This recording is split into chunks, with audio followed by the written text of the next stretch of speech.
El municipi de Banyeres de Mariola està envoltat per un territori molt ric en troballes i patrimoni arqueològic, on des de fa dècades s'han fet nombrosos estudis com els de la Cova de la Sarsa, el Cabeço de Mariola i la Lloma de Galvis, al terme de Bocairent, o el jaciment ibèric de la Serreta i les pintures rupestres de la Sarga a terres alcoianes, o l'espectacular tresor de Villena.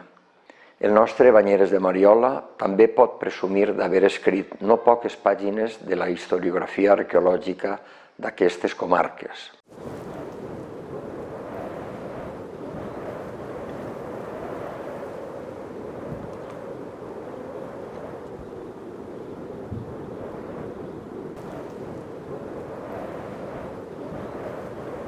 Les primeres notícies sobre troballes prehistòriques al terme de Banyeres de Mariola van ser referides en 1952 per l'arqueòleg Fernando Ponzell i fan referència a les restes d'un poblat de l'edat del bronze situat a la penya de la Blasca, identificat com el Cabeço dels Llorenços.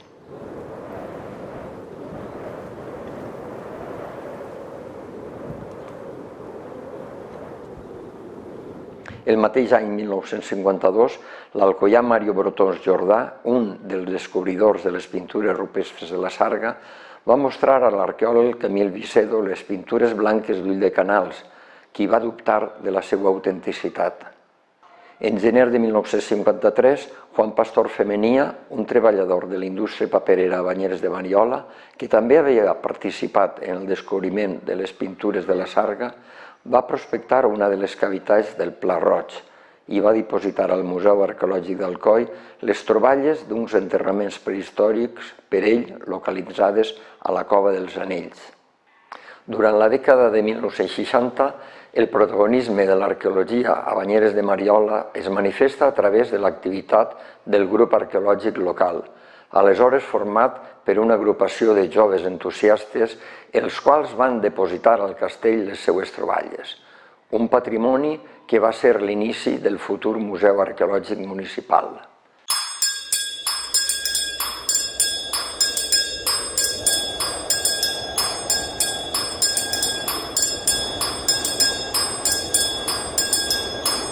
Els anys finals de la dècada de 1970 registren l'arribada a Banyeres de Mariola dels primers prehistoriadors interessats en estudiar les col·leccions del museu local.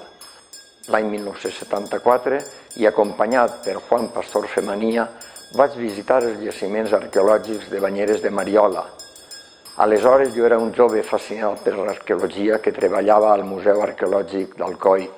D'aquella experiència vaig redactar el meu primer article que es va publicar al diari Ciutat d'Alcoi.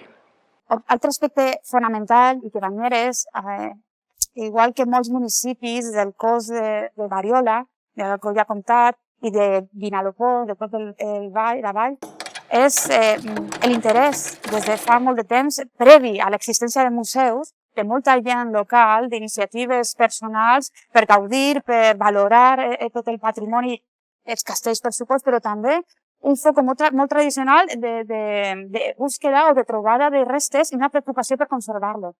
Banyeres compta amb un ric patrimoni que va començar amb les tarees del grup arqueològic local i després per múltiples investigadors que s'han dedicat a l'arqueologia en Banyeres, i tenim una gran quantitat de peces que representen totes les èpoques fins a l'època contemporània. De sobte n'hi ha molts museus que van ser el cor, van néixer com aquesta labor encara no professionalitzada, però sí amb un esperit de protecció i de curiositat per intentar conservar lo millor possible. Trofeo de plata al grupo de rescate número 439 de la Escuela Unitaria de Curve en Huesca, por la localización e identificación de unos mosaicos romanos, 3 poblados prehistóricos y un dolmen inéditos y no catalogados. En aquesta banda, encara que no siguin professionals en aquesta època, perquè l'arqueologia s'estava professionalitzant, sí que són l'herència d'aquesta bona labor. Mención de honor asimismo al grupo de rescate número 509 de la agrupación escolar mixta de Cerralbo, Salamanca, por la localización e identificación de un yacimiento romano. Els començos van ser de la cosa més senzilla al món. Érem un grup d'amics, ens agradava la natura i ens sorprenia a voltes que veiem sílex, trossets de ceràmica, i quan anàvem a casa posàvem on s'havia trobat, ho deixàvem en el castell, en el que és l'Aljovet, que allí era el nostre punt de reunió, teníem clau del castell, s'enjuntàvem. Partix d'aquestes peces que en aquest cor van ser rescatades en els 70 i abans del museu. Pues va ser en la dècada de les 60. Sí, de 60 a les 70. La década de 60, a partir de 70 ya no creo. Conocí al grupo arqueológico que habían, bueno, yo supongo que rebuscas, porque había muchos yacimientos conocidos y los materiales estaban en el Museo de Banyeres y lo habían recogido ellos. Yo creo que se hicieron alguna pequeña excavación, pero la mayor parte eran superficiales. Després ja es va vindre a Banyeres, pues, els especialistes a veure sobre el terreno, a estudiar. Vi que aquello era muy interesante porque era un conjunto de materiales muy importantes y muy variados también, y pues me animé. Me animé y ellos colaboraron, porque lo primero que hicimos fue recorrer todos los yacimientos, ver la situación de los yacimientos, y la mayor parte eran cuevas de enterramiento. Aquello le podíamos llamar el Pla Roig, una especie de cementerio. És quan es va proposar, quan ells van veure el material i estudiat i tal, que es fera una col·lecció museogràfica, i es va fer en el castell. Entonces me interesé por aquello, ellos también se interesaron a ver si esto se puede publicar, porque lo hemos encontrado y lo importante es que se publiquen. Le llamé los orígenes de Banyeres. Vam anar incorporant-se perquè, clar, jo era una cosa que des de sempre, jo recordo que encara no estava en ells, vivíem allí en la Fontbona i mon pare, pues, allí en el bancal que va fer queradilles, pues, mira, che, això és una moneda. Yo no tenía idea del tema este, ni me agradaba, ni pensaba, ni sabía res. Entonces coincidía en Miguel Belda en el puesto de treball, fa uns 50 i pico d'anys que vaig a començar jo, i ell sempre estava dient-me, has de vindre amb nosaltres perquè és antepassats, i bueno, pues, hasta que va arribar el moment en què va dir, che, vos vaig llegir. Com totes aquestes coses antigues, això, per a mi em va enganxar, no? Entonces... Mira, José Antonio Blanes, que ja no està, Modesto Tortosa, que ja no està. Matías, Rufo, tots estos van ser els predecessors nostres, o sigui, la gent primera, i Miguel es va agregar a ells.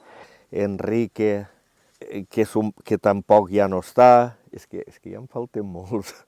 Ramon Albero, Toni Colorao, Alberto Molina, que després va ser alcalde, No sé, és que me'n saltaré la meitat.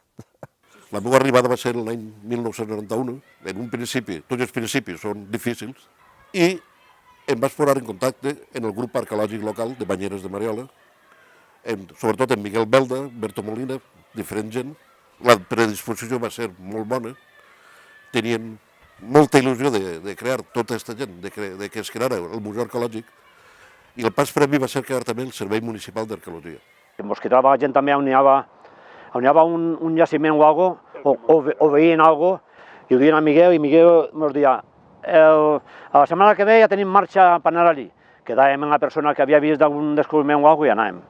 A Miguelito li vaig donar, perquè comentant Miguelito em va dir, i li vaig dir jo m'he trobat una pedra allí laurant en el tractor i la va veure, dic, pues, dóna-me-la i la posarem en el castell. I la vaig donar i crec que s'ha de tenir en el castell. Anem a veure, Miguel, comparant-lo amb altra gent que jo coneixia en aquell moment, té un gran valor perquè va saber on estava. Què vull dir en això? Vull dir que, independentment del que va passar, perquè no se sabia molt més, i com es va actuar, sobretot en les coves de la Pedrera, va arribar un moment que Miguel i la resta, però Miguel era el contacte que jo més tenia, va saber que no, que tenia que ficar-se en contacte amb arqueòlegs professionals i deixar la feina per a qui sabia un poquetet. Miguel Belda, en el seu moment ja dic que era el que portava més temps, ell sí que tenia els seus contactes i els seus coneguts d'arqueologia, que és el que consultava tot el tema este, i això estava tot consultat. I això té un valor molt gran, perquè en altres llocs i no massa lluny, va haver gent que no ho va saber i no ho va assimilar. No va assimilar que n'hi havia arqueòlegs professionals i n'hi havia gent que havia estudiat. Pues claro, al veure que teníem material, pues vam anar, per exemple, a Alacant, al Museu Arqueològic, a conèixer a don Enrique Llobregat en persona. Després, en Villena, estava don José María Soler, en Alcoi també estava José María Segura. En Bocairent teníem a Vicent Casanova, Pipa que li diem, que també ha faltat. Cosentaina, també estava Pere, Faus i tota la quadrilla. Per supost que estic molt agraït a la gent del grup arqueològic local. Alguns no volen figurar en això, però van fer el que tenien que fer. En aquests moments, la laxitud que n'hi havia en les qüestions arqueològiques no era la que n'hi ha ara. Però, gràcies a ells, s'ha conservat el ric patrimoni que té Banyeres i encara queda molt per descobrir. El nom de les coves venien segons per la emplaçació, perquè n'hi havia unes que es deien la cova al sol, perquè, diguem, tan pront eixia el sol ja el pegava allí. Moltes coves que eren això, les circumstàncies de que el donaven la cova a la serp, perquè potser no havia eixit alguna serp. I anàvem pujant a dalt, i dalt anàvem 2 o 3 baix i 2 o 3 dalt, carvellant.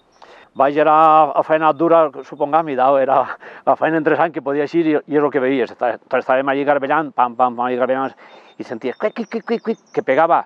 Ahí sí hi ha coses, fletxes ben fetes, que és el que soia així, ossos, fletxes.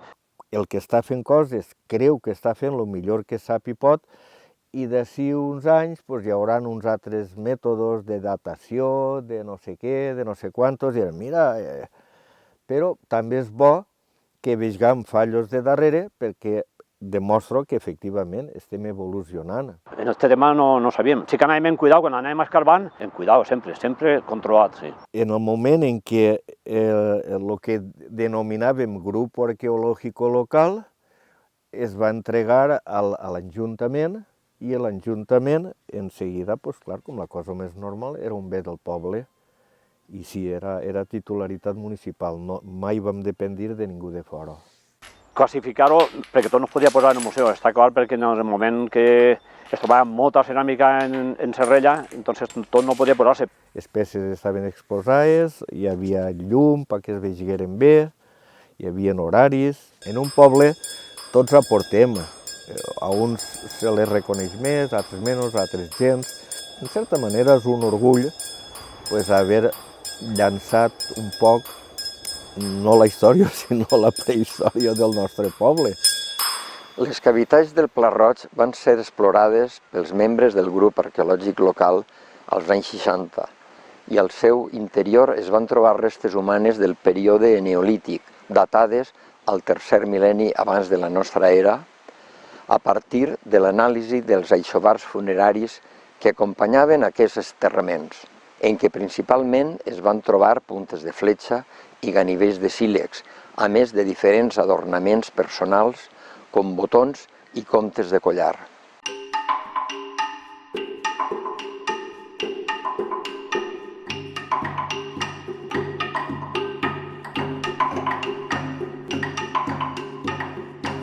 La pedra va ser que com van arrencar les pomeres, van buscar un tractor para que desfondara el terreno y entonces van veure unes negros així en línia, en la terra. I dient es veien si això era un cementeri. Esta és la cova de les Bagasses i és un dels referents més coneguts, que no l'única, de tot el catàleg de coves prehistòriques que n'hi ha. Com a arqueòloga professional vaig treballar amb empreses que feien gestió cultural i, sobretot, el meu primer contacte professional va ser ajudar-me a fer el catàleg de jaciments per a protegir els jaciments arqueològics de Banyeres. Vaig estar en l'empresa Vidos, en José David Busquier. Banyeres es importantísimo por donde está, por el cruce de caminos que significa. El contexto de estas cuevas de enterramiento es muy singular, es muy importante por distintos motivos. Els que jo vaig mirar, els que jo vaig analitzar quan vaig estar allí, són com les coves de soterrament. En aquestes coves de soterrament se situen quasi totes les d'allí, segur són del finals del quart i principis del tercer mil·lenni abans de Crist. Tiene el hándicap de no haberse excavado profesionalmente, pero las colecciones que se pudieron recuperar pues son muy importantes. Les covetes són molt importants perquè indiquen que hi ha un poblament important, no en elles mateixes, que és desconegut en aquests moments, vull dir, en aquests moments no n'hi ha molt que se conega, tot i que el poblament d'aquestes covetes estava probablement en el pla, no en la muntanya. En este sentido, bueno, pues la labor de Aparicio fue buena porque recopiló, justo en ese momento recopiló lo que había y lo pudo dejar por escrito en un libro, ¿no? Las publicaciones que tenemos, sobre todo la primera que se hizo con las raíces de Banyeres, fue un estudio sistemático de las tipologías craneales, fruto de esa antropología inicial, heredera del siglo XIX, donde clasificábamos los cráneos y las personas según unas tipologías intentando conocer el origen de las poblaciones. Ahora eso ya da un salto significativo, ahora estamos ya en el momento en que la genética ha entrado a formar parte de nuestras vidas e igualmente los estudios isotópicos que nos permiten saber si las personas nacieron en un territorio, se desplazaron por otro territorio o tuvieron una vida itinerante, i esa informació també se saca de los huesos. La meva relació inicial en el que és Banyeres va ser arrel de quan jo estava fent la meva tesina de llicenciatura, el que equivaldria al treball fi de màster. Vaig decidir que ja que estava allí vaig a intentar també mirar els materials que estan en Banyeres, perquè ja m'havia enterat prèviament que hi havia allí uns materials procedents de covetes de soterrament que tenien material d'ornament, que és el que jo estava estudiant en aquest moment. En aquell moment els materials estaven en la torre del castell. Vaig tornar una segona vegada, 2 anys i mig després, quan estava fent el llibre del campaniforme, i aquesta és la meva vinculació amb Banyeres. Després, de forma indirecta, un estudiant meu, que és Pep Pasqual, el de Bocairens, que va estar treballant també per la zona, fent prospeccions i analitzant els materials, en la seva tesina. Això ja va ser uns anys després. Quan descobrim aquesta estructura, que per cert recorde que el sediment estava duríssim i el material eixia molt trossejat, i em vaig ficar en contacte amb la gent del Departament de Prehistòria i Arqueologia de la Universitat de València, que és on jo estava, i de rebot en la conselleria. Molt prou d'ací, de les Tres Creus on estem, o en la major part de marges si es netegen, es veuen estructures. Quan parlem d'estructures, de què parlem? Majoritàriament així, el que es localitza, o en aquest tipus de jaciments, són subestructures, que són fosses i sitges. La funcionalitat, es parla que són contenidors de cereals, però n'hi ha de tot. I, a més, quan se n'excaven moltes, i n'hem excavat moltes, la veritat, la morfologia és brutal. N'hi ha de tot. I no sabem la funcionalitat de la majoria d'elles. Y llegué al castillo de Bañeres. Esto debía ser el 86, 87, a lo mejor el 88. Y nada, pues me dediqué a hacer el inventario. Me acuerdo que tenían ahí unas vitrinas antiguas. Ya no estaban los materiales, pero como que se habían mezclado por algo que pasaría. Antes de hacer mi propio inventario lo reconstruí todo. Fui conforme a los trabajos de inventario que ya existían. Formó parte de la tesis doctoral que leí en la Universidad de Alicante en 1998. En 2002 la publiqué por parte del Museo Arqueológico de Alicante, del MARC, de la Real Academia de la Historia, en la colección de la Real Academia de la Historia. Una part important del jaciment està verd, està per excavat, i el tenim així darrere, que inclús pot ser molt més gran. Este jaciment començaria a funcionar cap a finals del quart mil·lenni, abans de Crist, i estaria ocupat pràcticament tot el tercer mil·lenni, perquè Banyeres té una zona plena de necròpolis d'aquest període, que és tota la zona de la Pedrera. I sí que es pot ficar en connexió aquest jaciment en la necròpolis aquella, perquè allí n'hi ha d'aquest mateix període.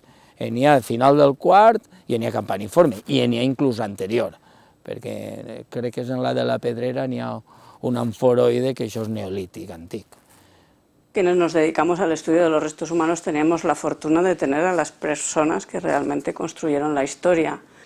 Dentro de lo que son las colecciones de Banyeres, tenemos la fortuna de haber sido estudiadas por la doctora Elisenda Vives ya hace muchos años con la publicación en las raíces de Banyeres, e igualmente en el caso de este cráneo, que fue estudiado por el doctor Domingo Campillo, que fue uno de los grandes especialistas en temas de trepanaciones.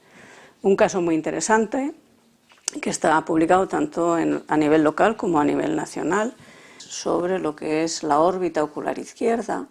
Hay una perforación que requiere en sí mismo primero separar todo lo que es la parte superior del pelo, toda la cobertura de partes blandas que recubre esta zona.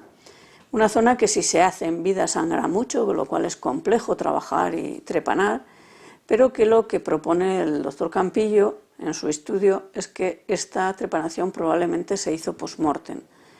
En ese intento de magia no lo sabemos porque no podemos llegar más allá de los datos que tenemos científicamente disponibles, ¿no? Todo esto se hace con instrumental de piedra, no existe, no estamos todavía, hay escasos representación y presencia de metales, y lo que se hace son con piedras abrasivas desgastar el hueso de forma que llegue a perforar, ¿no? Y hacer un círculo en sí mismo, que son las formas típicas de este tipo de trepanado.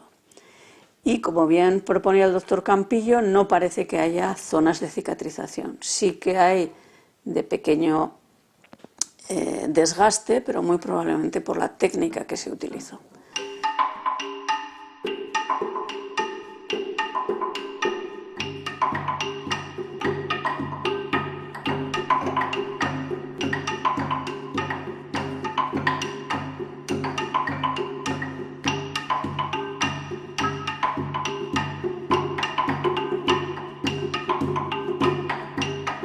En la penya roja del barranc d'Ull de Canals es localitza un conjunt d'art rupestre esquemàtic que va ser reconegut, estudiat i valorat en 1953 per l'alcoià Mario Brotons Jordà, qui va comunicar a la comunitat científica la troballa d'aquestes pintures blanques que des d'aquells anys han estat motiu de contrariades opinions sobre l'època de la seva execució.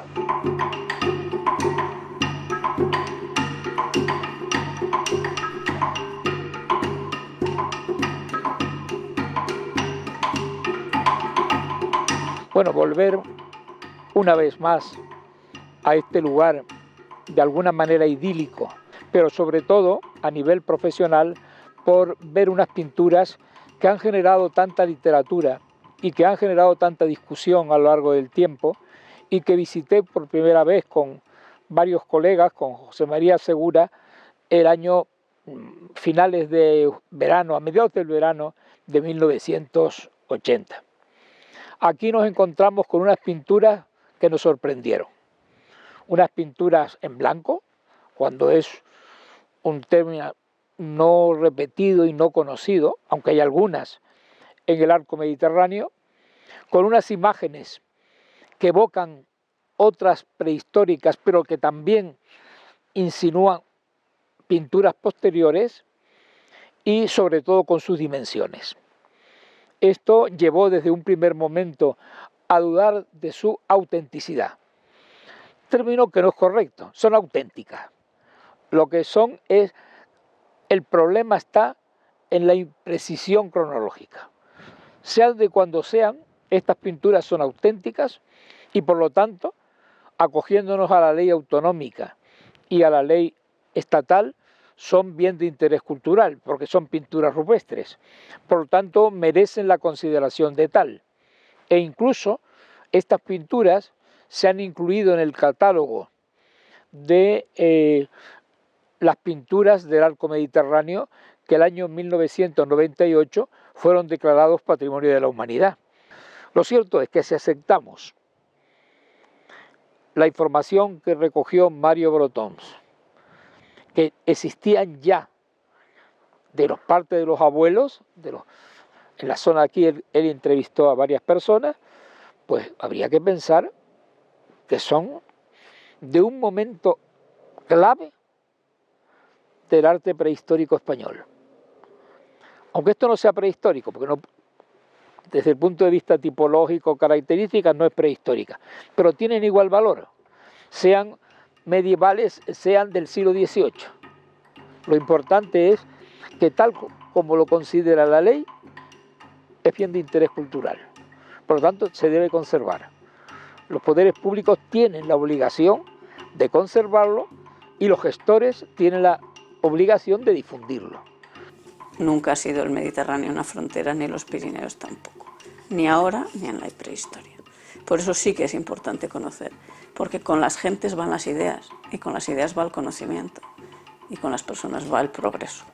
Y ese intercambio cultural es muy importante para progresar cualquier persona, cualquier grupo i en qualsevol sitio. El jaciment arqueològic de Serrella va registrar una ocupació humana al llarg de més de 7.000 anys, un període que comprèn des del Neolític fins a finals de l'època medieval. Aquest important lloc ha estat àmpliament estudiat tant per historiadors com per arqueòlegs i cal destacar les prospeccions i excavacions realitzades per part de la Universitat d'Alacant i el Museu Arqueològic Municipal de Banyeres de Mariola.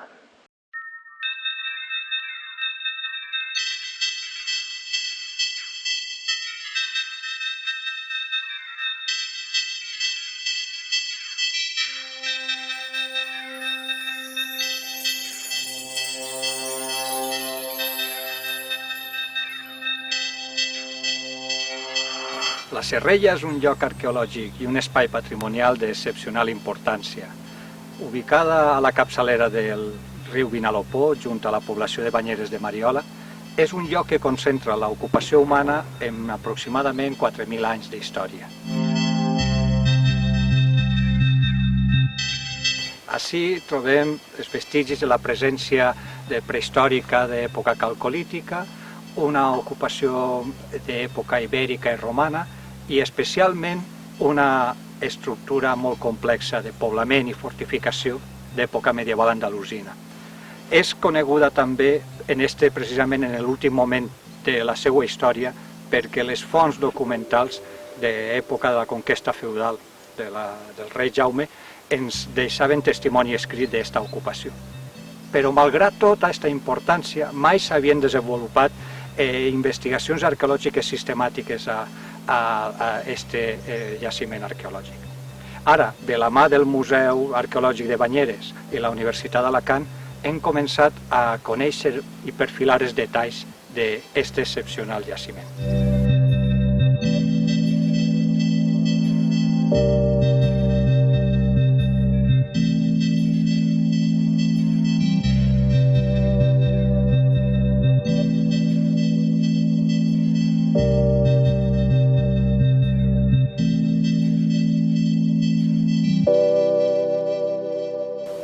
Hi ha que preguntar-se per què durant milers d'anys les poblacions, les comunitats que vivien a l'entorn van escollir el lloc de la Serrella per viure.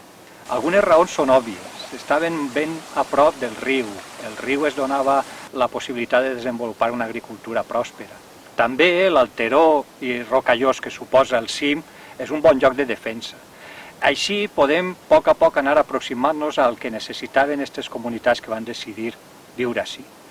En el año 2018, junto al profesor Ignasi Grau, también de la misma institución, fuimos llamados por el Ayuntamiento de Banyeres, junto al Museo Arqueológico de Banyeres, para empezar un proyecto de investigación sobre los paisajes arqueológicos desde época ibero-romana hasta la conquista feudal en el término municipal de Banyeres de Mariola.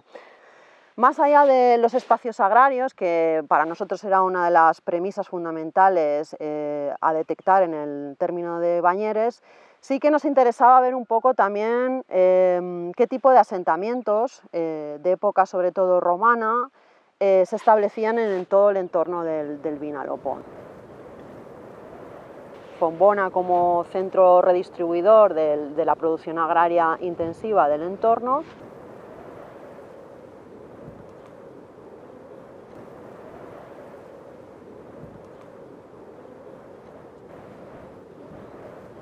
Y luego pequeños caseríos como este de Ulde Canals y otros tantos que hemos detectado a nivel superficial, pues que serían los que explotarían el territorio de forma intensiva, como decíamos. Ja fa temps que coneixem que el jaciment arqueològic de la Serrella és un assentament i una fortificació d'època medieval andalusina. El que nosaltres sospitàvem és que també hi havia una ocupació antiga, perquè fruit de les prospeccions superficials varen trobar molt material d'època ibèrica i romana. Alguns murs, com els que afloren en superfície, estan fets segons uns paraments de pedra travada en sec, que és propi d'aquestes construccions antigues. Però el que també van descobrir és que aquesta construcció, aquesta casa que assomava en aquesta part de l'Alt Vessant, és una casa de l'últim moment de construcció d'època medieval i es superposa a altres estructures i altres edificis que són d'una fase més antiga, també d'època medieval.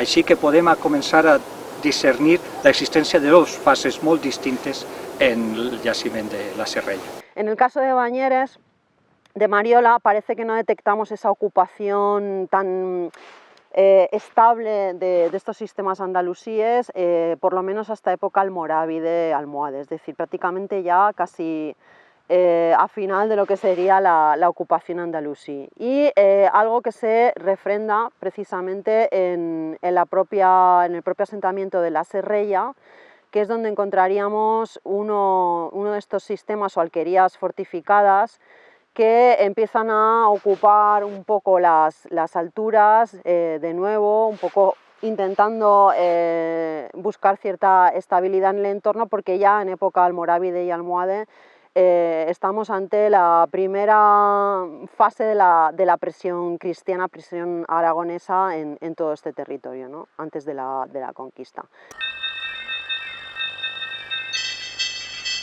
Vale, voy poniendo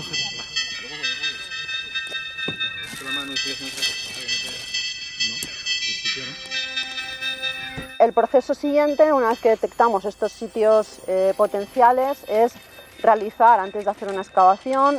Otra de las técnicas no invasivas que solemos utilizar y que nos aseguran en cierta medida que encontremos un yacimiento o un asentamiento en el subsuelo, y es la técnica del georradar, la prospección por georradar. Realizamos en todo el paraje de Uldecanals estas prospecciones y efectivamente en algunos puntos donde más se concentraba el material arqueológico en superficie parece que había anomalías de estructuras en el subsuelo y demás. Y bueno, pues decidimos hacer una intervención, una excavación.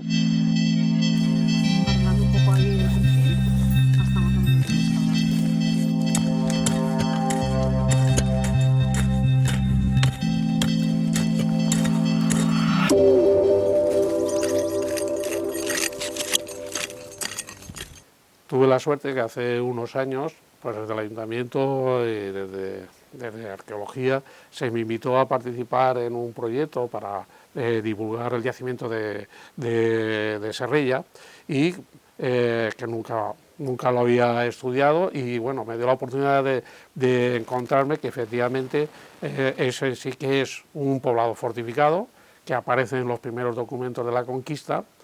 Però el que encara roman diguem-ne una incògnita és per què van abandonar aquest lloc. Aquest lloc, que sabem que en època de conquesta encara estava poblat, haguera pogut desenvolupar-se com a la població cristiana que després va desenvolupar en Banyeres. Però no obstant això, varen triar l'altre vessant del riu per crear una comunitat nova i pròspera que ha sigut la que s'ha desenvolupat al llarg del temps. Está claro, en mi opinión, que seguramente el primitivo asentamiento islámico de Banyeres estaría en Serrella, y que luego, tras la conquista, cuando se busca un sitio defensivamente mucho más estratégico, como es esta altura, esta peña, y donde desplazaría la población ya de cristianos, no de musulmanes, con Llofre de Loaiza aquí en la actual ubicación de la población, con lo cual tendríamos el poblado islámico en Serrella y ya la población cristiana, de repoblación cristiana, en un sitio estratégico muy bien defendido orográficamente, con una torre extraordinaria para acoger a los primeros pobladores cristianos en un territorio rodeado de población musulmana. Algunes raons poden ser les possibilitats de control dels camins, que tal volta s'afavorien més des de Banyeres. Altres raons poden ser pura qüestió política. Un poble cristià tenia que ser una fundació nova, desvinculada de la població andalusina musulmana anterior. Encara ens queda molt treball que fer per aclarir aquestes incògnites i aquests silencis que encara ofereix la Serrella. Sens dubte, el castell és el símbol més representatiu del passat històric de Banyeres de Mariola, i en són moltes les actuacions de restauració portades a terme en aquest bé d'interès cultural, inicialment impulsades per l'Associació d'Amics dels Castells i per l'Ajuntament, i també abundants els estudis i publicacions que han donat a conèixer les singularitats i la història d'aquesta fortalesa.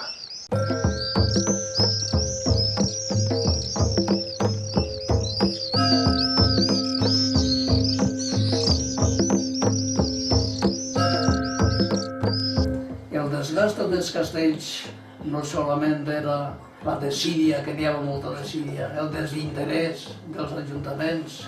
Muntar a la torre era una història d'estes de temeritat, i muntaves dalt i només n'hi havia que dos trossos de muro, però de mig metro, que tenies que assomar-te gitat i con molta cautela.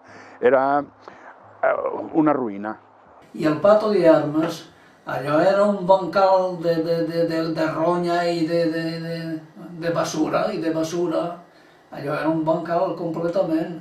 I a més, no quedaven ja, muralles ja no en quedaven. I tot va ser perquè va haver un moment en què una pedra del castell va caure sobre una casa de les que n'hi ha baix i, clar, va foradar la teula i tot, i van dir això o el restaurem o el tenim que tirar. Allí vam fer nosaltres la sede de l'Associació d'Amics dels Castillos. Enrique Llobregat em va proposar a mi de president. Nosaltres en Banyeres teníem un gran president, era un fenòmeno, Cristóbal Albero. Cristóbal Albero tenia el seu equip de col·laboradors, molta gent d'ací de Banyeres, i jo era el secretari de Cristóbal.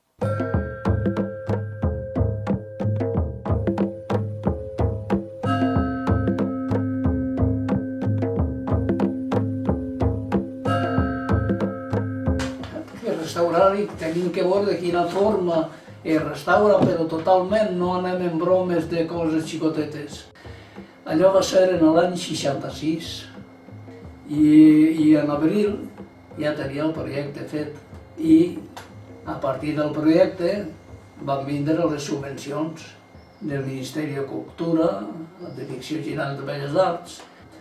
Les obres van començar en el 68.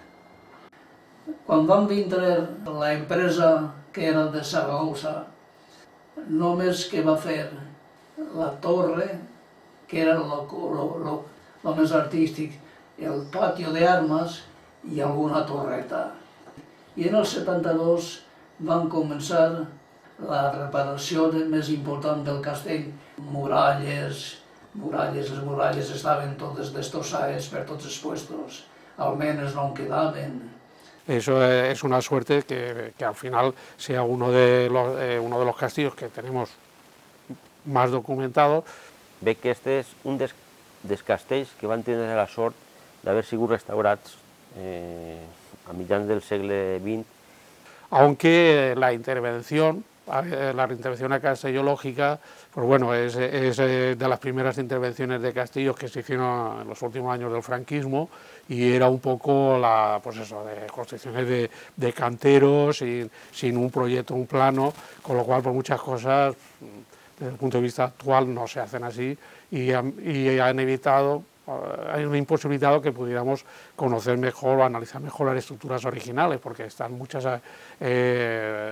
alteradas. Tot i que no van encertar en ser tots los respetuosos i haver fet els anàlisis o els raonaments per a poder restaurar, han tingut la sort de poder-se conservar avui en dia.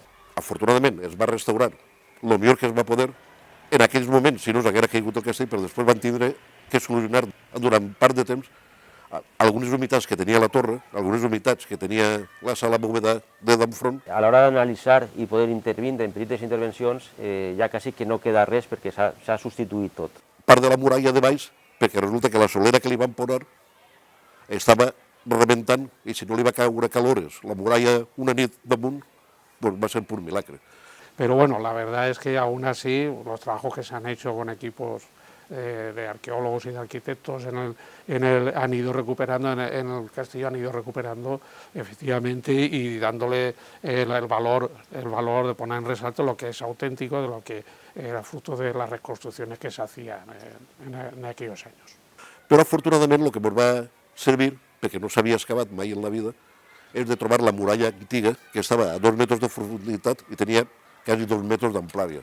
El repte dels castells també és continuar assumint el seu manteniment per a que vagi al futur. En aquest sentit, des de l'Ajuntament i el Museu de Banyeres de Mariola no paren de fer-se totes les intervencions que puguen anar fent-se per anar recuperant-se. Jo sempre dic el mateix, jo sempre dic que la lluita en favor del castell no és qüestió d'una persona ni de 10, és qüestió de tot el poble. Bueno, pues la veritat és que tenim relació en el castell des de fa temps, des del 2008.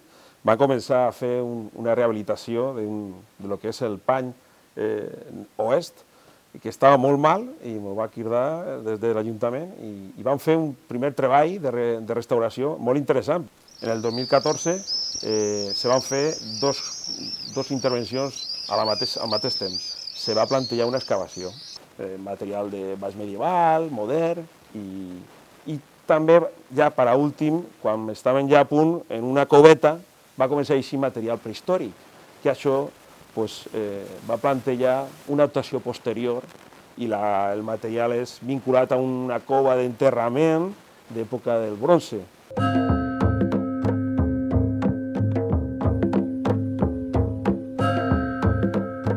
En aquest any de 2014 va ser la intervenció en l'Aljub. plantejaven que l'aljub estava molt tocat i tenia problemes d'estabilitat i se va fer una actuació arquitectònica i se va excavar la part de dalt de l'aljub. I va ser molt curiós l'excavar el que és l'intradós, els senos d'esto, i va donar un material que va permetre donar cronologia a l'aljub, i que continua la idea de Rafael Azuar de que realment este castell és baix medieval.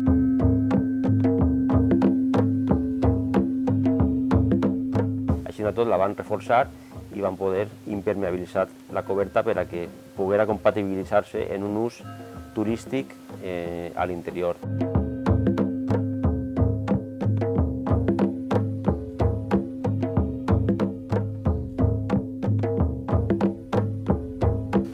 I ja en el 2016 va eixir altra subvenció, en aquest cas de Diputació, i va permetre també fer una actuació entre arqueològica i arquitectònica.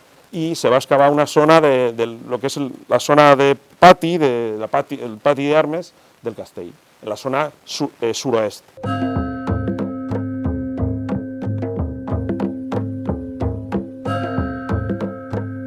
El hecho de la torre de Tapial, que bueno, yo la publiqué en primer momento como de época almohade, por la tipología y tal, y me sorprendió también que el resto de la fortificación, que es bastante compleja, con varios recintos, sin embargo, casi todo es de una cronología tardía, bastante moderna y vinculado a las guerras carlistas, las guerras napoleónicas y eso, con lo cual, pues bueno, a diferencia de otros castillos, pues tenía una singularidad extraordinaria.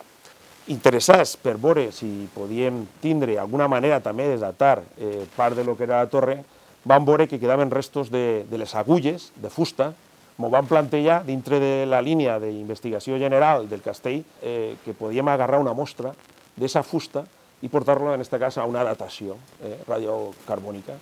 I la veritat que va ser interessant, vam treure un tros i la van enviar i, bueno, pues, a voltes esto té una forqueta, no? La forqueta a voltes te dona, però curiosament la forqueta que va així de datació és que te donava que era baix medieval, no? Entonces, pues estem parlant del moment justament que se va fer la torre en l'època en què Jofre de Loaysa va estar plantejant-se lo que és la construcció del castell.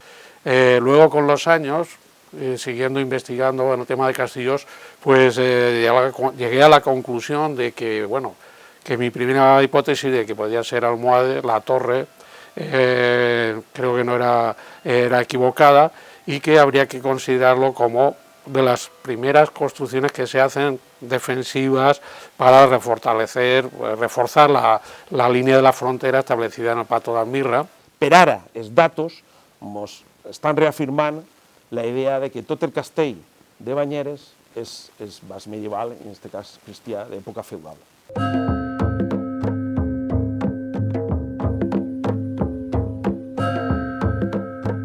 El castell és el gran element, el punt central i neuràlgic de qualsevol lloc que vulgui potenciar el patrimoni cultural.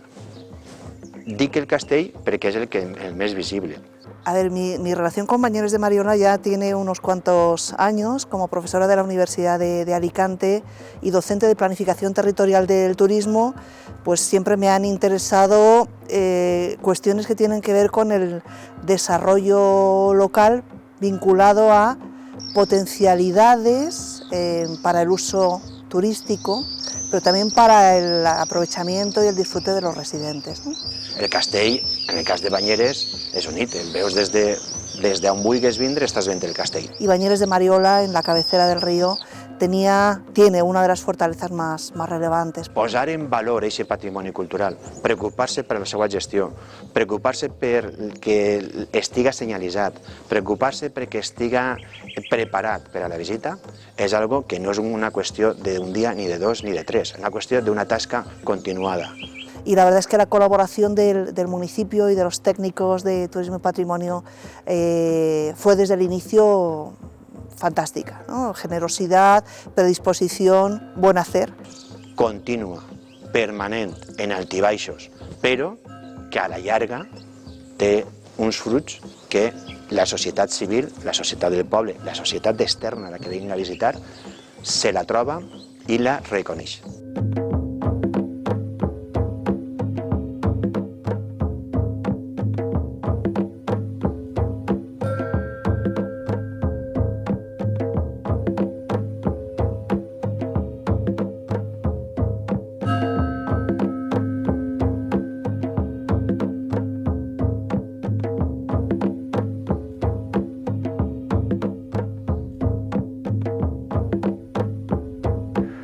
La Torre de la Fontbona és un bé d'interès cultural de valor excepcional. El seu subsòl va ser motiu d'una excavació arqueològica a inicis dels anys 90 i les posteriors obres de restauració i rehabilitació van convertir aquesta joia arquitectònica en seu del Museu Arqueològic Municipal.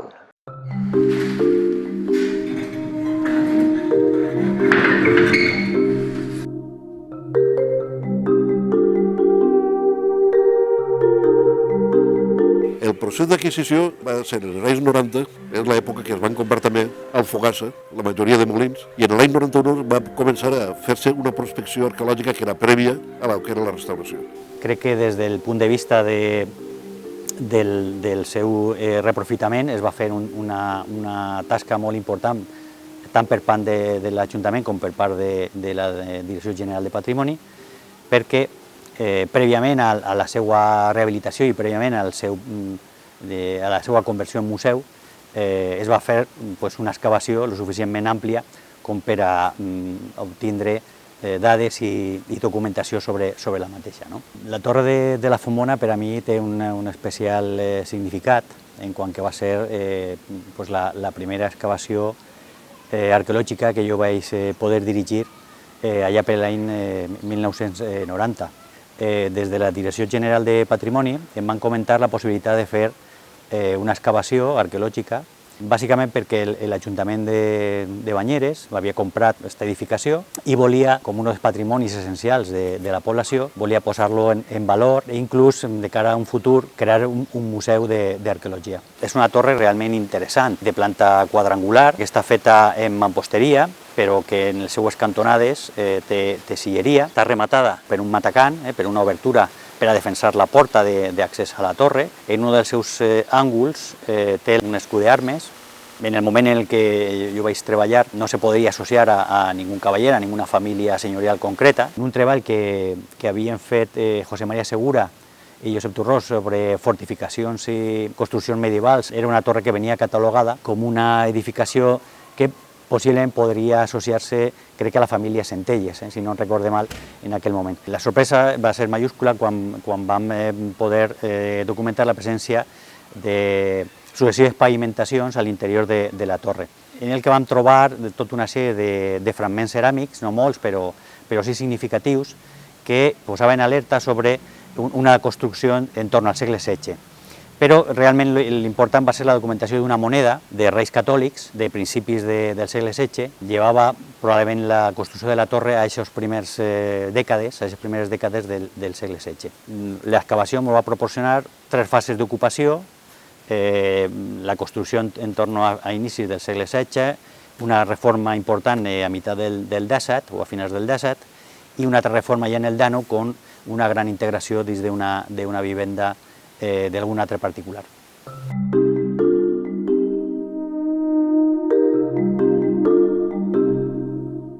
El projecte me'l va encarregar l'Ajuntament de Banyeres mitjançant una intervenció de Santiago Varela Botella, que aleshores era el cap de servei i d'intervenció en el patrimoni de la Conselleria de Cultura, i ahir van començar les primeres actuacions. Una de les primeres coses que ens vam plantejar nosaltres a l'hora d'intervindre en la torre era què fer bàsicament en la trama urbana que circundava això. Nosaltres vam partir d'un criteri inicial que era que la torre tenia que quedar-se envoltada per l'edificació que havia. També és una qüestió que es debateix molt quan s'intervé en un monument que ha quedat integrat en un teixit urbà posterior diferent a lo que havia inicialment. Lo de ser museu, com va ser posteriorment, és una cosa que va eixir posteriorment. Això no havia una funció prevista per part de l'Ajuntament que feren la torre. Nosaltres vam plantejar simplement una visita a la torre. Pràcticament de tot el Mediterrani tenen la coberta plana, però com que no hi havia pràcticament documentació, vam veure que ja en el segle XVIII, en la publicació de Cabanilles, apareix un gravat i ja tenia la coberta a dos aulles i vam pensar que ja des del punt de vista de la memòria històrica estava més que consolidat i vam optar per conservar-la. Vam treballar molt a gust perquè la majoria d'industrials que van treballar en la reconstrucció de la torre eren de Banyeres, els obrers, fusters, que ens van ajustar molt bé i nosaltres vam quedar molt contents del resultat final de la intervenció. Sobretot em recordo el tema del ferrer, portaven obres en l'Ajuntament d'Alacant i tal, i trobàvem professionals com els que ens vam trobar aquí, això va ser un luxe per nosaltres, perquè eren gent que entenia perfectament el tema i que a més eren capaços d'executar-ho a la perfecció, perquè no era gent que treballava en l'obra, feien altres coses molt més delicades i per tant per ells fer això de l'obra era una cosa senzilla, cosa que no és gens habitual.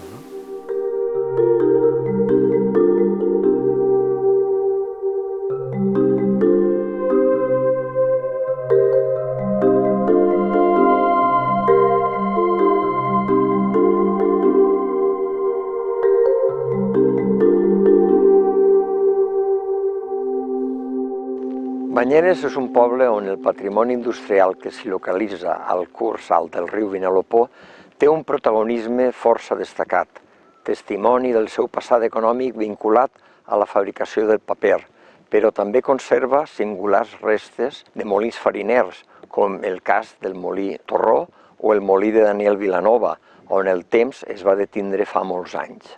Els edificis industrials, juntament amb les mostres de l'arquitectura de pedra seca, són un atractiu i un recurs turístic de primer ordre.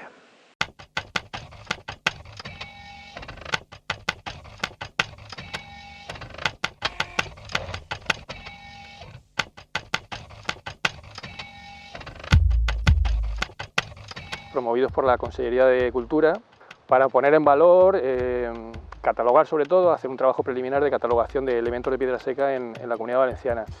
De hecho, la Consellería de Cultura ese mismo año, en 2016, había declarado los elementos de piedra seca como bienes de relevancia local e inmaterial.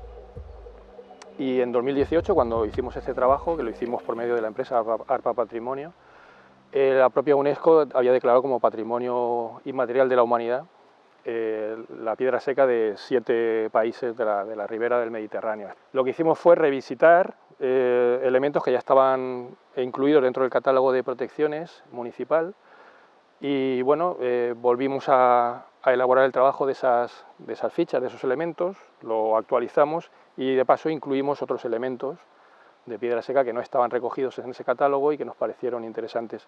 El término de Banyeres es muy amplio, hay muchas construcciones de piedra seca. La ficha también incluía la ubicación con coordenadas, una descripción del elemento, dónde está ubicado, el estado de conservación, las amenazas a las que está sometido, las posibilidades que tiene también como bien patrimonial, posibilidades de recuperación, ¿no? de reintegración en algunos casos, incluso algunos plantean la posibilidad de que se puedan excavar arqueológicamente, porque son elementos que tienen una vertiente etnológica, antropológica, pero también arqueológica, ¿no? Hay algunos cucos que se podían excavar perfectamente.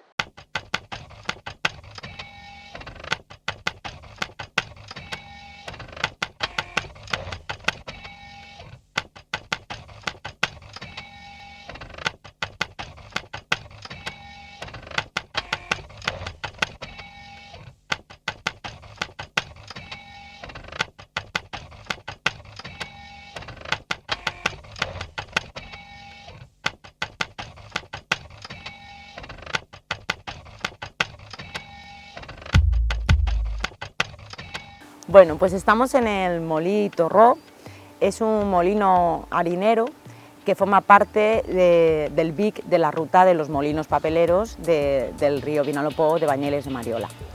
En esta construcción hemos hecho una actuación arqueológica Las primeras referencias que tenemos del molino a nivel documental datan del siglo XVII. Hicimos un levantamiento gráfico con fotogrametría georreferenciada y posteriormente hicimos 2 sondeos en el interior de la construcción.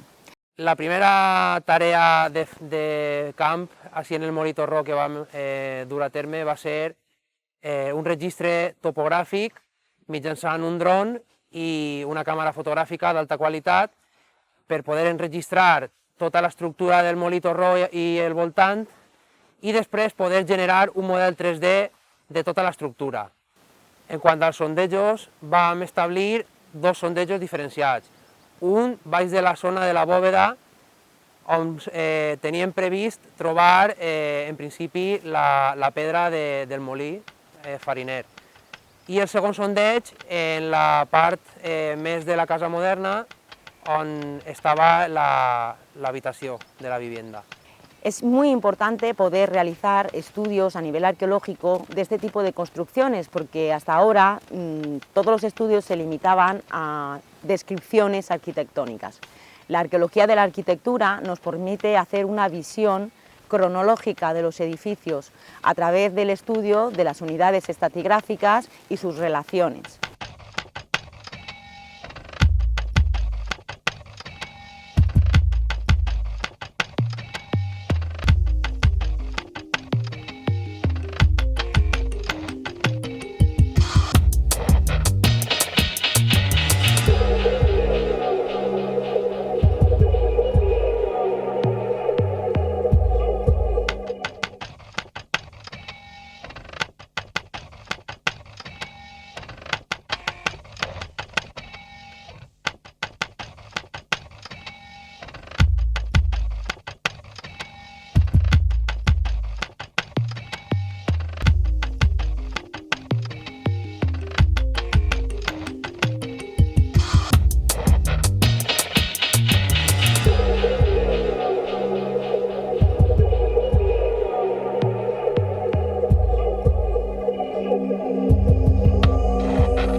Des que l'any 1986 va entrar en vigor la Llei del Patrimoni Històric Espanyol i 2 anys després la Llei del Patrimoni Cultural Valencià, l'arqueologia ha estat una disciplina universitària en constant creixement i amb eixida laboral. Els professionals de l'arqueologia que han realitzat estudis i actuacions arqueològiques a Banyeres de Mariola, entre els quals trobem investigadors autònoms, equips universitaris i arqueòlegs d'empreses, han contribuït a la recerca i al coneixement del seu passat.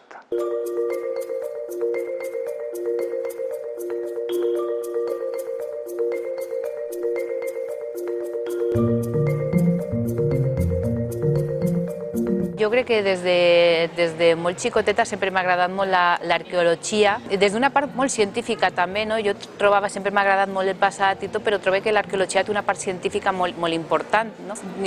Com vivien en el passat, aquestes preguntes, a mi sempre de xicoteta, de menuda, m'havien agradat molt. Aleshores jo tenia molt clar que volia fer arqueologia, i de fet la carrera no me va decebre, al contrari, sinó que me va agradar molt. Jo també començo de seguida també a participar en excavacions. És difícil, és una professió en la que és molt difícil mantindre's. Ara mateix jo ho miro ja des d'un altre punt de vista, perquè ja vaig acabar la carrera l'any 89 i la vida ja pense que ja acabaré treballant d'arqueòleg tota la meva vida, i més en la seguida que portem en l'empresa, que tenim faena fent coses d'arqueologia, coses de restauració.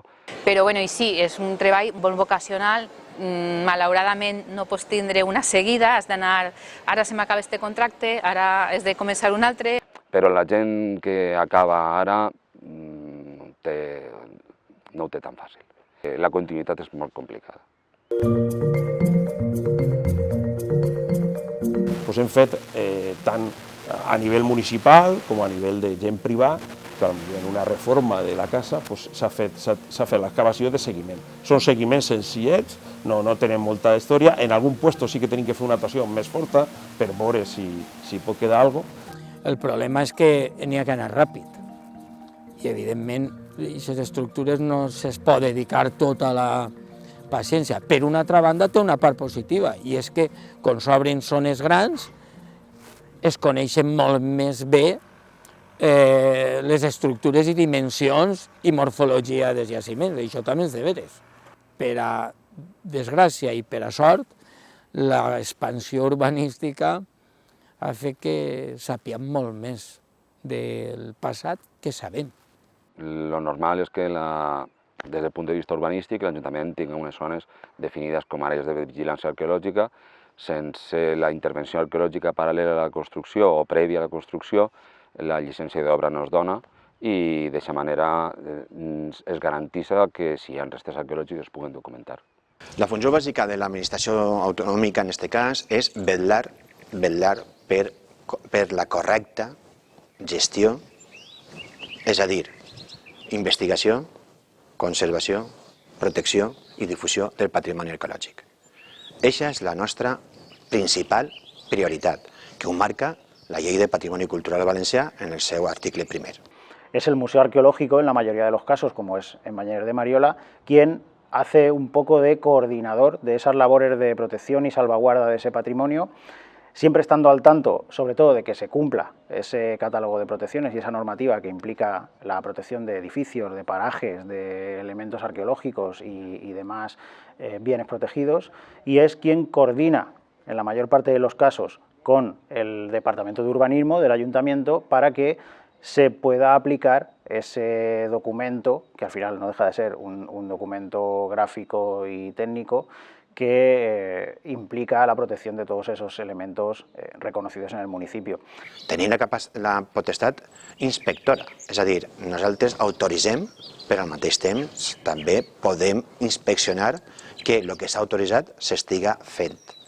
En aquesta autorització és on ve tot, i des que està el reglament se regula o se reglamenta tots els tipus d'autoritzacions que es poden fer, y todo lo que es autorizable y lo que no es autorizable. Este trabajo, que se iniciaba en torno a 2007-2008, de este catálogo de bienes, que como digo ha sido renovado adaptándose a la nueva normativa, Bañeres de Mariola presenta en la actualidad una serie de entornos protegidos, de edificios protegidos, por ejemplo nuestro núcleo histórico tradicional. Este hecho hace que en años posteriores vuelva a tener contacto con la localidad para desarrollar el trabajo que aplica ese catálogo de protecciones, ese catálogo de bienes. Un museu arqueològic, com el de Bañeres de Mariola, no és únicament un lloc per a donar cabuda als objectes antics recuperats al llarg dels anys. A més de la funció de conservar els testimonis materials del passat, el museu és un centre d'investigació i és també la institució des d'on es canalitza entre la societat la difusió del coneixement històric per mitjà d'exposicions i l'edició de llibres. Als anys 90, el Museu Arqueològic es va instal·lar a la Torre de la Fontbona.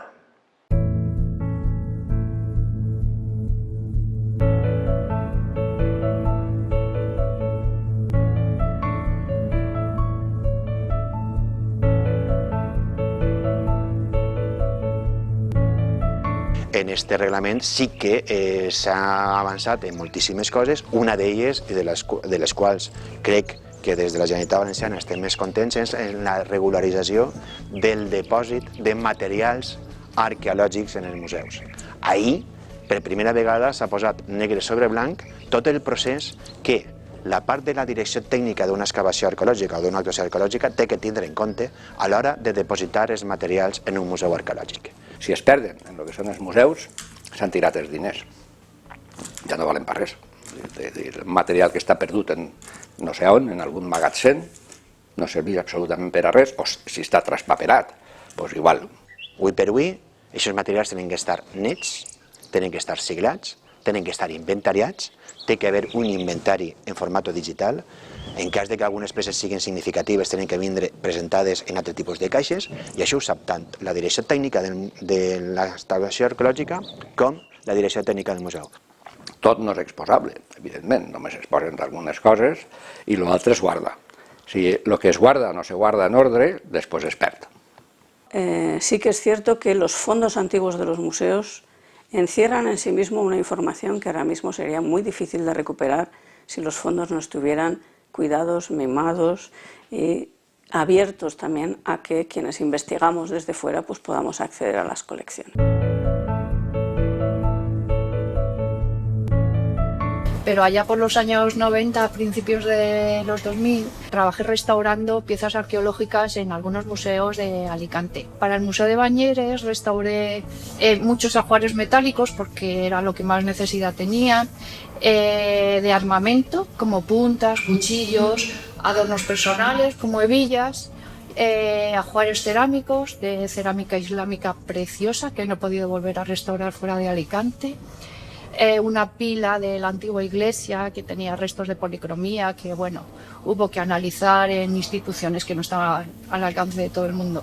L'any 1997 vaig comprar la casa en el carrer Sant Jaume de Banyeres, vaig començar a manejar les terres i va aparèixer esta troballa, que sembla que és una pica baptismal, faltaria datar-la i veure d'on podria ser el seu origen, però la realitat és que va aparèixer enterrada así en el corral d'esta casa. El patrimonio arqueológico es el más vulnerable porque necesita de una intervención inmediata durante la excavación para su estudio y luego una estabilización a su nuevo contexto. Que té restos de policromia i que per la forma de com està treballada sembla que pugui ser medieval. Más adelante hay que consolidarlo para que tenga legibilidad y pueda ser expuesto al público. El millor per a guardar este objecte seria un museu municipal, per a que la gent ho poguera visitar i que estiguera conservat adequadament i formara part de la història del poble.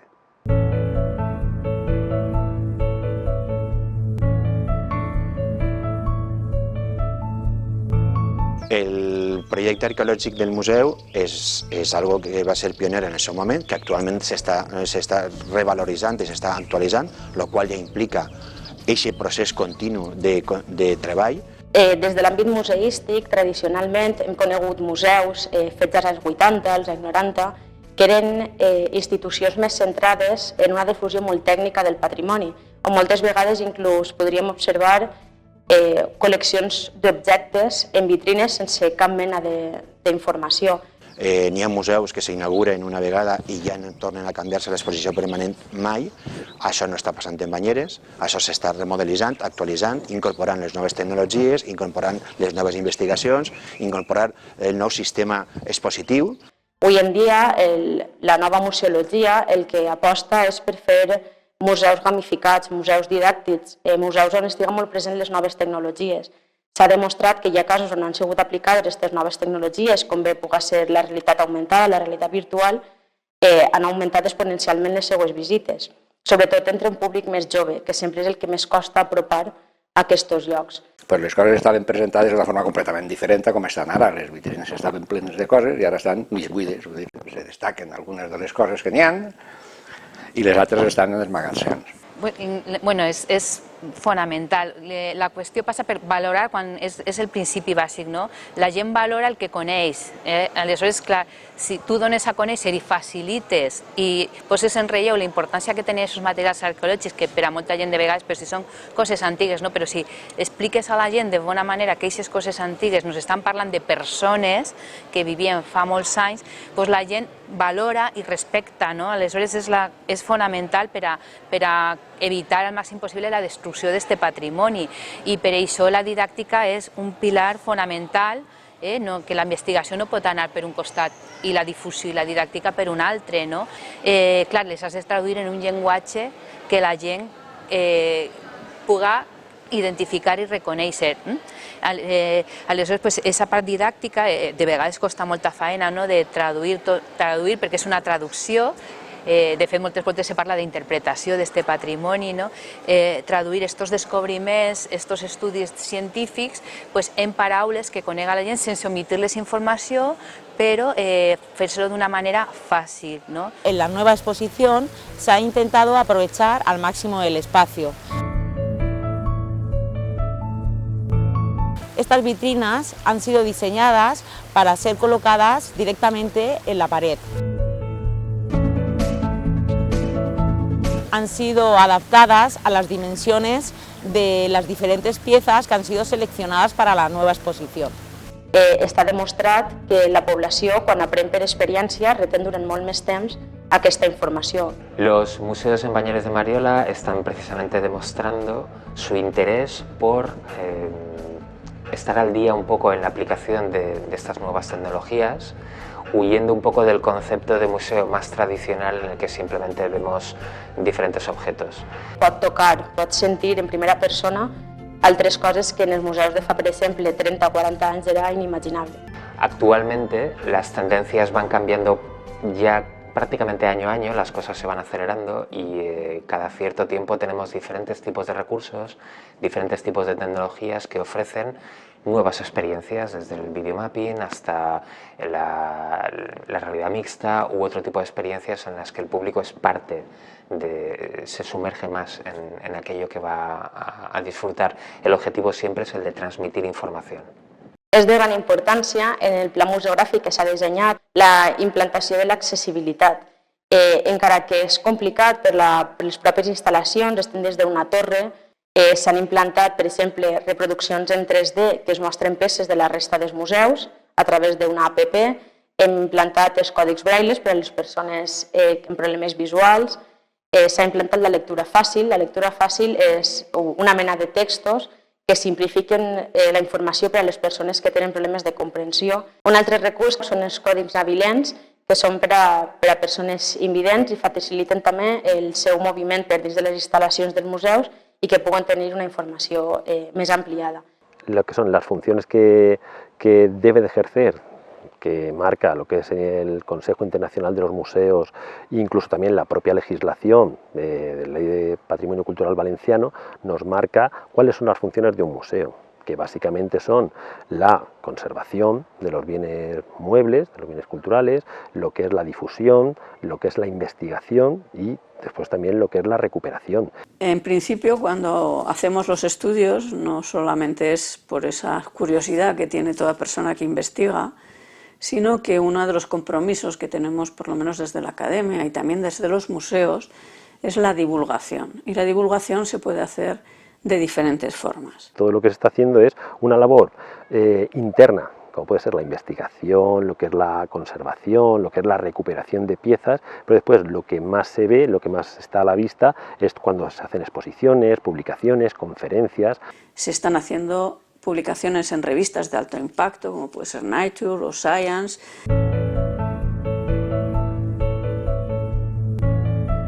Des del Museu Arqueològic també una tasca de difusió molt important que es realitza son els tallers sobre arqueología y patrimonio que es porten a centros escolares. Bañeres de Mariola también fue pionero, fue también una de las primeras instituciones que contó con una maleta de la prehistoria.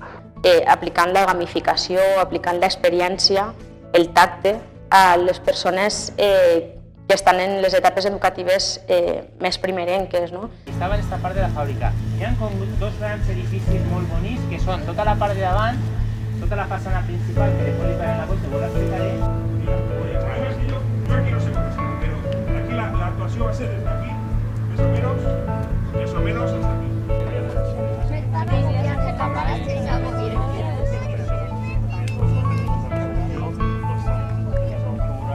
Entonces necesitan unas obras de gran fortaleza para poder sostener ese empuje de las tierras. De cierto modo, en algunos puntos se convierte en un muro de contención sobre el cual discurre el canal de aguas. La historia ya que va a medir el pobre, las armas, sí, també. Se van desenvolupar des de la Torre Font uns tallers didàctics per als escolars relacionats en diferents aspectes molt interessants del patrimoni. Esa maleta lo que se hace es que tanto los escolares puedan venir al museo para trabajarla con el profesorado o incluso esa maleta también trasladarla a las aulas. Un d'ells va ser sobre la numismàtica, sobre les monedes, tenint en compte que de vegades són les monedes un dels objectes més espoliats.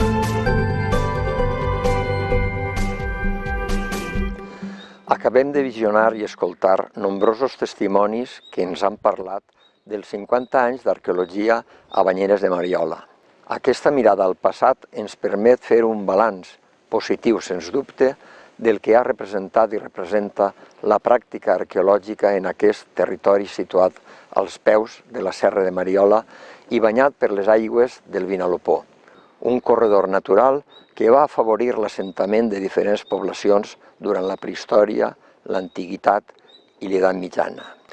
I en aquesta activitat arqueològica cal que valorem el treball dels professionals i les institucions que han contribuït al fet que actualment aquest territori siga considerat un dels millors documentats i estudiats per l'arqueologia.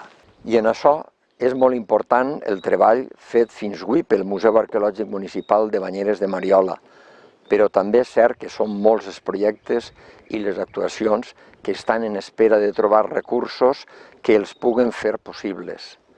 I amb aquesta esperança li augurem al Museu Arqueològic Municipal i a l'arqueologia de Banyeres de Mariola una nova i apassionant etapa.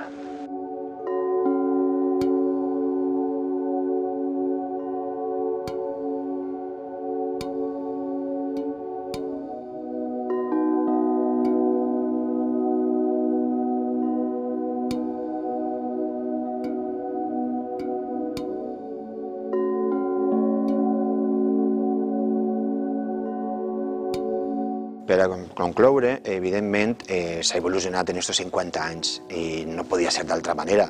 Si estiguérem igual que fa 50 anys, tindríem un problema. Hem evolucionat, no hem arribat al final, perquè mai se pot arribar al final, sempre és una evolució contínua, i hem passat d'un procés de gestió analògica a un procés de gestió totalment digital, encara evolucionant, encara millorable, perquè tenim que ser inconformistes. Exista el Museo de Banyeres y que tenga este compromiso, ¿verdad?, con sus colecciones y con su pasado como institución, pues es más que alentador, porque cerca de ese patrimonio tienen que estar los municipios, las instituciones y la gente especializada. Se dieron 2 conferencias para que la gente de Banyeres estuviese al tanto de estos trabajos, ¿no? Y además con bastante éxito. O sea, vino mucha gente a vernos y se generaron preguntas, en fin. Esto siempre es interesante y necesario hacerlo. Y en ese sentido, el Museo de Banyeres lo tiene muy claro, esta tarea, ¿no? No todos los museos hacen ese tipo de tareas, o sea que muy bien por ellos. En el caso de Banyeres es un ejemplo, vamos, a seguir y envidiable por parte de los compañeros y de los profesionales que trabajamos en los museos, como una población reducida en tamaño y en población puede generar tanto conocimiento y tanta investigación. Es nota que des de la part de l'Ajuntament i del Servei d'Arqueologia i dels museus s'interessen molt per potenciar, continuar mantindre l'activitat del Museu Arqueològic i continuar treballant ahí, que de vegades posar-lo en marxa costa, però el que més costa és continuar-lo i que després de tants anys se continue treballant d'aquesta forma tan intensa a nivell local, a nivell municipal, en les col·leccions museogràfiques, doncs clar, és molt important i diu molt del dinamisme i de la importància que se li dona a este patrimoni en Banyeres de Mariola. Así que hay mucho por hacer todavía, pero lo cierto es que Banyeres de Mariola se lleva trabajando desde hace tiempo. Yo creo que es un municipio que puede estar orgulloso de los pasos que se han ido dando, en algunos momentos de una manera más rápida, más acelerada, en otros de una manera más divagando un poco, pero la apuesta ha sido firme. Banyeres de Mariola yo creo que ha sido constante desde que yo conozco el municipio.